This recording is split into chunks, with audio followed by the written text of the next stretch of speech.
At the Center Consulting Group, we work with a variety of organizations, for-profit businesses, nonprofits, churches, organizations of all different sizes and textures. One of the things we hear in common when we ask about culture is, we're just like family here.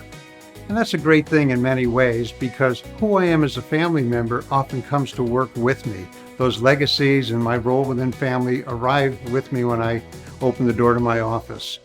Family is where we've learned to make connection with one another, to build relationships. It's where we've practiced caring and receiving caring. And it's where we've practiced our communication skills. It's where we learn to deal with one another and deal with conflicts. Harvard Business Review talks about family ghosts in the executive suite. And it's a great opportunity for us to stop and think about how did the family legacies in my life impact my leadership? But for many of us, the notion of family brings a lot of complexities. For example, in many families, we learn there's just one right way to do things, and it's often my way. That tends to stifle creativity and the using of new ideas because it has to be done that one single way. Another complexity is the role that I've had in my family sometimes comes to the workplace with me and I can get stuck in that role. Sometimes it's been as the family peacemaker, maybe the family clown, maybe little brother or kid sister. Those are all roles that could trap us within the organization. Sometimes we relive old rivalries where everyone is a competitor or I have to win. Or we think of life as a zero-sum game. If you get more of the dinner, I get less. The good news is businesses don't work that way, and we need to outgrow that trap. For some families, there's been this notion of there are certain things we don't talk about, and we learn to keep secrets or to avoid certain topics because we don't want to upset someone. Imagine how difficult that can make a workplace environment when we have an unwritten code of things that we just can't talk about.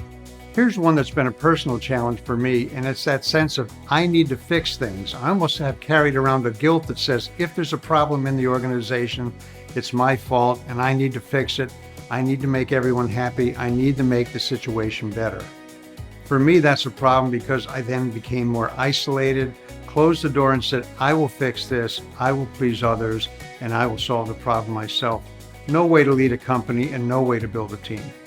Families have patterns of the ways they deal with conflict. For some families, it's avoidance at all costs. For other families, it's a domination. For some, it's fear. Whatever role I've played in my family relative to conflict will find its way into the workplace.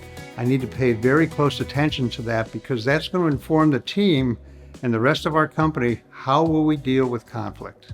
These family legacies show up in the best of times, and under periods of high stress, they become more intense because they're some of our default behaviors. As a leader in an organization, I have to be aware of the family baggage that I'm carrying into the office, and I have to set an environment where each of us can talk about that. We have to be willing to open the door a little bit and think about how this family legacy and baggage is impacting our leadership. Hanging on to baggage can undermine your leadership and keep you and your team in unhealthy patterns. Here are 3 steps that we suggest to unpacking that family baggage. The first step is to open the suitcase. For me as a leader, that means opening myself to some feedback and some insights into how I am leading and how I might be repeating some of those family legacies. And then I can also set the pattern for other employees to do the same. The second step we can take is to try on new hats, to dig around in the suitcase a little bit and try on some new roles. By that we mean I can approach problems, conflicts, new opportunities in a different way and invite people into my leadership in different patterns. By following the first 2 steps, we now have the opportunity to create a new sense of family. In that new sense of family, we can try on new ways of fixing problems, communicating together, dealing with conflict in new and healthy ways. So here's the invitation. Are you willing to take a fresh look at yourself and your team? Are you willing to embrace the complexity of trying to build a healthy sense of family in your organization? This means a commitment to growing as individuals and growing as teams, and learning to try on new roles. One of the best ways to do that is to get executive coaching for you and your team. At the Center Consulting Group, we love to work with businesses that feel like family and family businesses. So we're eager to hear from you. What does family look like in your organization?